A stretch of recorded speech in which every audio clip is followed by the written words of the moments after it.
আশিক প্রেমে এত জ্বালা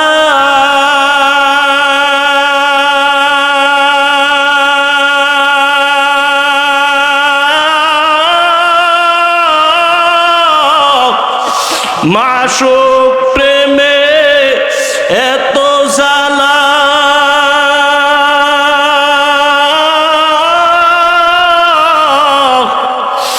আশিক মজনু হয় তালা জিকির করে চোখের পানি জিকির করে চোখের পানি বসে নিরালা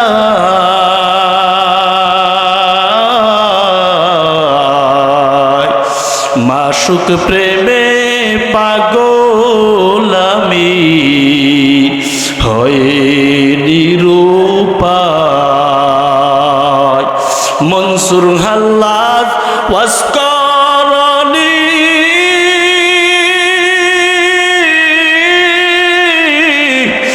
মাওলার প্রেমে পাগল হইল মনসুর হাল্লাজ ওয়াসকরণী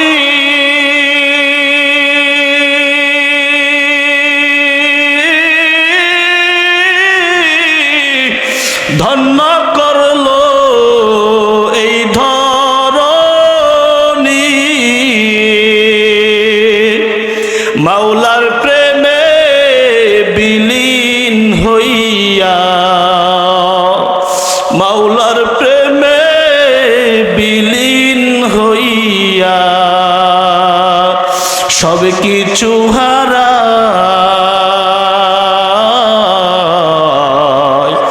আশিক প্রেমে পাগল আমি হয় নিরুপায় এর নবীর উম্মতের দল যারা আল্লাহ তাআলার আশিক হবে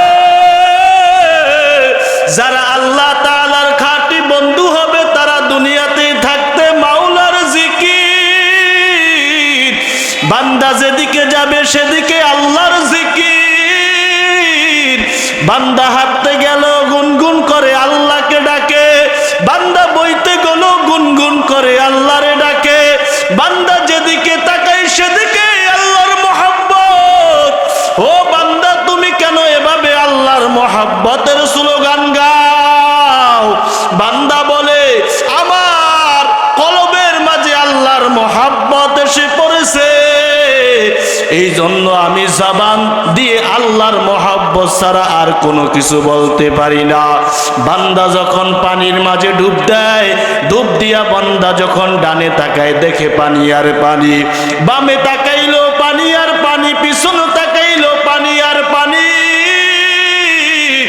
আল্লাহ পাকের এমন কিছু আশিক আল্লাহ পাকের এমন কিছু মহব্বতের বান্দা আছে তারা ডানে তাকাইলো আল্লাহ পাকের মহব্বত থেকে বামে তাকাইলো আল্লাহ পাকের মহব্বতের আওয়াজ দেখে এজন্য আল্লাহ বলেন বান্দা যারা আমার অভিভাবক হইবা দুনিয়াতে তোমাদের কোনো পেরেশান নাই আখিরাতের মাঝে পেরেশান নাই আম্মা জান খাদিজাতুল কুবরা রাদিয়াল্লাহু তাআলা আনহার চোখের পানি ডাক দিয়া কয় গো পয়গম্বর মনে হয় আমি আর বাঁচবো না আমি আসরের ময়দানকে ভয় করি কবরকে ভয় করি আমার নবী ডাক দিয়া কয় রে খাদিজা তুমি আমার দুঃখের দিনের সাথী ও খাদিজা আমি নবী তোমার পাশ থেকে দূরে যাইও নাই খাদিজা বলে ওগো পয়গম্বর আপনি একটু এদিকে আসেন আপনার হাতটা আমার হাতের উপর দেন আমার নবী খাদিজার হাতের উপর হাত দিলেন এরপরে খাদিজা বললেন পয়গম্বর ওগো নবী আমার মক্কার বেঈমানরা মক্কার কাফেররা যখন আপনাকে মারধর করার জন্য এগিয়ে যেত, আমি খাদিজা আপনার পাশে থাকতাম কিনা বলেন?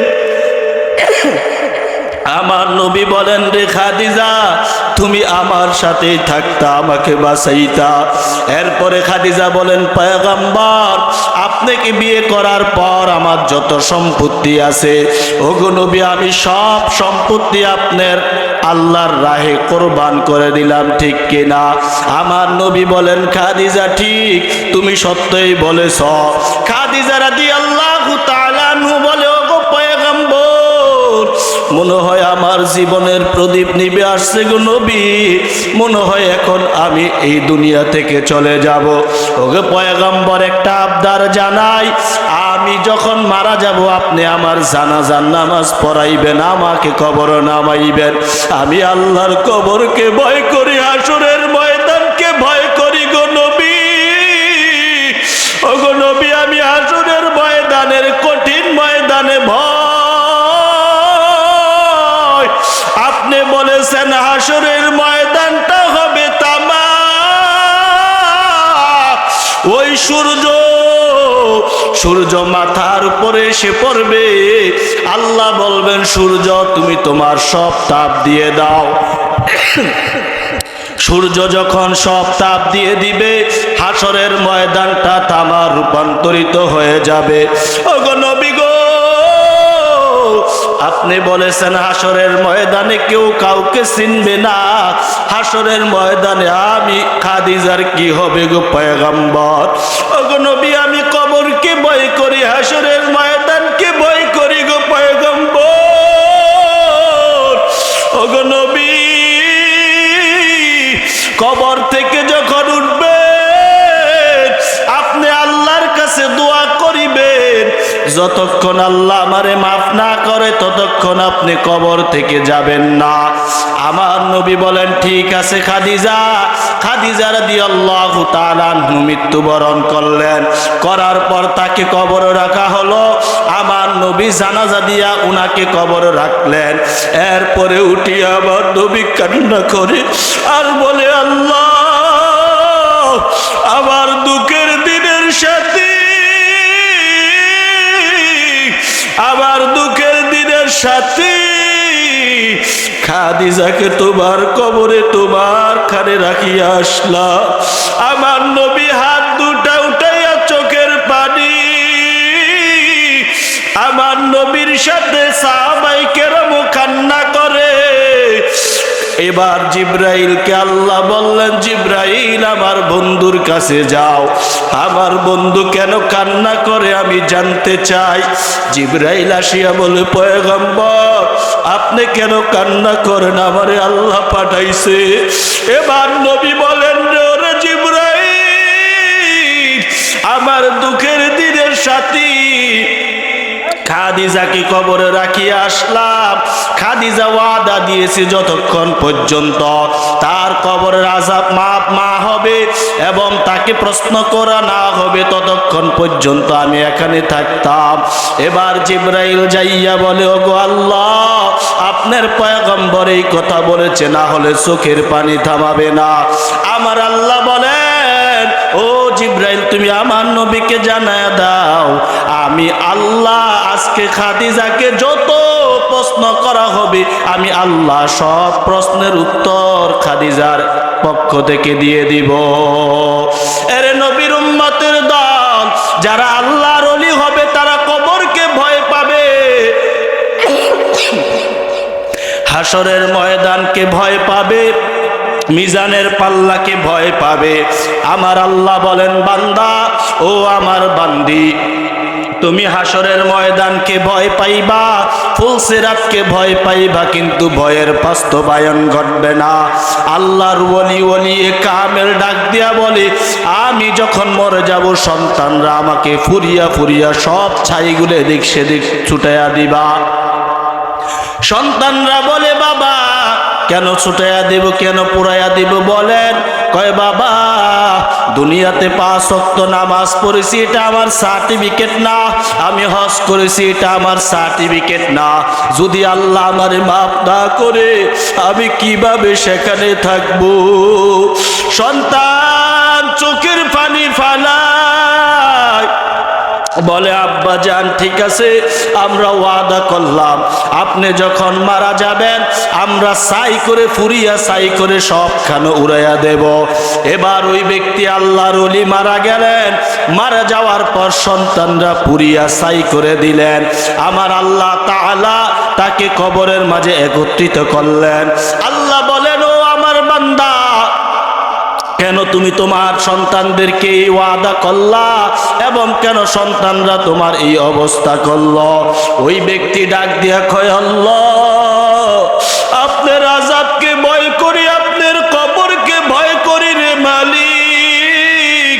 ও আল্লাহ, আপনার হাসরের ময়দানকে ভয় করি, আপনার মিজানের পাল্লাকে ভয় করি।